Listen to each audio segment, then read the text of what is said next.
Merci. C'était la délégation de la Chambre des mines de la FEC que j'ai amenée. C'est vrai qu'il y a eu les entreprises qui sont dans les deux provinces, mais c'est d'abord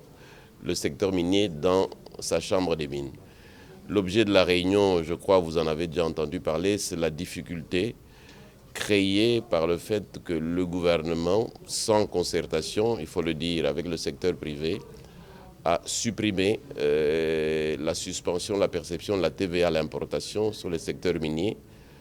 et a arrêté de surcroît la compensation sur les créances que le secteur minier avait sur l'État, sur la TVA remboursable, qui est de plus de 1 milliard de dollars à ce jour. Donc on nous demande, pour être plus clair, de recommencer à payer la TVA à l'importation pendant qu'on n'a pas remboursé le cumul des années dernières de près de 1 milliard, et on ne nous dit pas comment est-ce que ce retour à l'exercice effectivement de la loi va se faire pour qu'on n'alourdisse pas la dette. C'était ça le problème. Donc le Premier ministre nous a informé qu'il y avait déjà une réunion de l'ECOFIN du gouvernement qui s'était penchée sur le problème parce qu'ils ont appris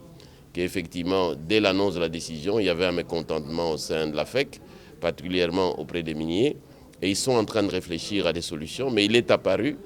qu'on n'a pas été consulté pour les propositions de solutions, et donc le Premier ministre a promis qu'on va être consulté. Il a demandé aussi qu'on vienne avec des propositions sur comment le mécanisme va fonctionner dans le futur, et nous, on a souhaité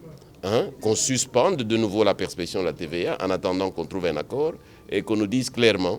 comment on va rembourser la dette antérieure. Et le Premier ministre a semblé dire qu'il y aura une solution, que le gouvernement ne veut pas imposer, mais que tout va se faire en accord. Et d'ici les jours qui viennent, quand on va se remettre autour de la table, on reviendra sans doute ici encore pour avoir une décision finale et consensuelle pour permettre à l'économie dans le secteur minier de continuer et à l'État d'avoir des revenus. Parce que si on reste dans ce blocage, tout le monde y perd, je pense malheureusement en commençant par l'État.